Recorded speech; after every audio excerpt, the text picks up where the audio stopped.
Hi,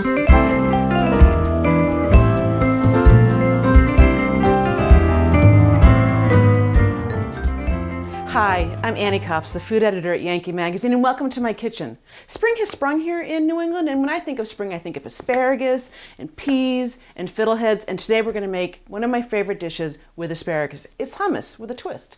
Now, when you think of asparagus, I think that maybe you're thinking about 5 different types of asparagus. There really are just 2. When you're in your market, you'll see these very thin ones, you'll see white asparagus, and you'll also see these thick ones.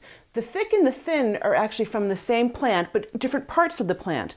The white asparagus is grown when it comes up in the soil. Every time it grows a little bit and pokes its head out, it gets covered with soil, so the chlorophyll never has a chance to develop. So let's make some asparagus hummus. We start with a bunch of asparagus. I'm going to give them a rinse. These have been patted dry.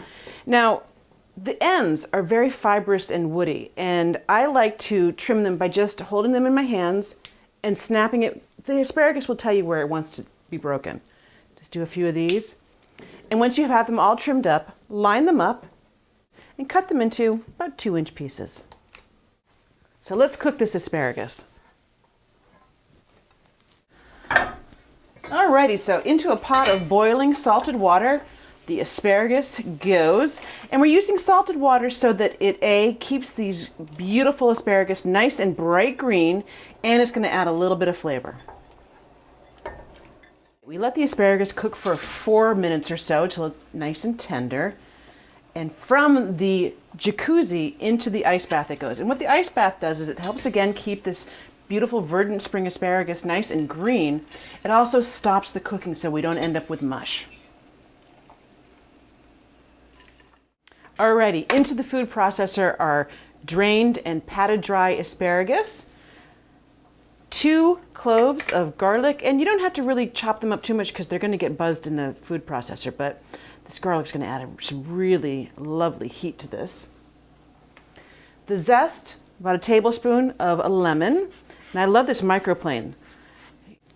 Then about 2 tablespoons of fresh lemon juice. And I gave this lemon a roll beforehand because that helps break up the membranes and get more juice out. Now, I'm using my hand as a filter and I'm just going to squeeze out the lemon juice. Then, about a tablespoon of salt, some white pepper, 2 tablespoons of tahini, and tahini is sesame butter. And then 1 15-ounce can of chickpeas.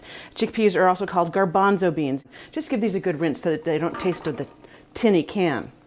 I'm going to pop the lid onto our food processor here and just kind of pulse it. Add olive oil to this with the motor running, about 1/3 of a cup, right in there.